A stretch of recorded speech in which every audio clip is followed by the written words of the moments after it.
What's up, everybody? So recently, I was walking through my favorite birch forest, and I was thinking a lot of funny thoughts like, how much will I have to pay in taxes this year, and what went wrong in my previous relationships. But then I started thinking more serious thoughts like, what would happen if a birch tree told a very funny joke?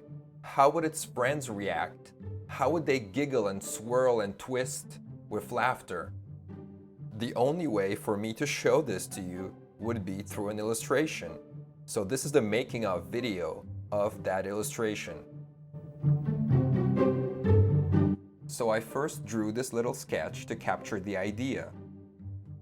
Then I lined up all the mediums I might use for the illustration, which included pencils, various types of pens, markers, watercolor, gouache, garlic powder, onion powder, and fennel seeds. No, I'm just kidding, not those last three.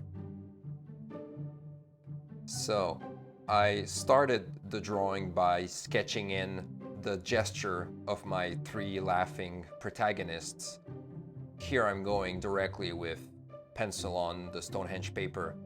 Then I added the main laughing or smiling faces. And those expressions are based on selfies of yours truly. When I take those selfies, I step as far away from the window as possible because I don't want my neighbors to notice me in the middle of the room taking pictures of myself with my iPad while making weird faces. And once the drawing is there, I just go ahead with the ink and work on the focal points, which in this case would be the faces of the three main laughing birch trees, and also that tree more in the background that's looking at them with a raised eyebrow. And then I go ahead with different markers and black ink, and I start putting in the texture, the volume, just all the elements of a birch that we'll see in nature. In general, birch trees are great assets if you want to use them as foreground elements because there's so much subject matter on their bark to create a value contrast between, for example, the white, silvery value of the bark and the darkness of those black lenticels that cover the birch's trunk. Yes, they are called lenticels.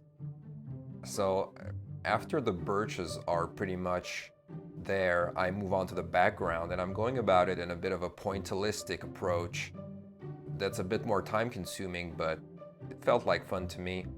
I'm using two different gray markers, a colder one and the warmer one, and I'm blending them together. And then I'm just adding in some secondary, tertiary trees in the background to create the semblance of a forest.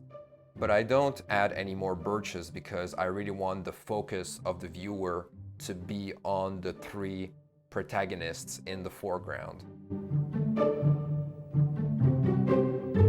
Alright, so I had to put the illustration flat on the ground to do the watercolor part because I didn't want the blue watercolor to drip down with the force of gravity. And now I'm just doing a bit more refinement in the grayish kind of abstract background. And there's the final illustration. So there you go. Feel free to share any good tree jokes in the comments below. And if you don't have any good tree jokes, I would suggest your humor has to branch out a little bit.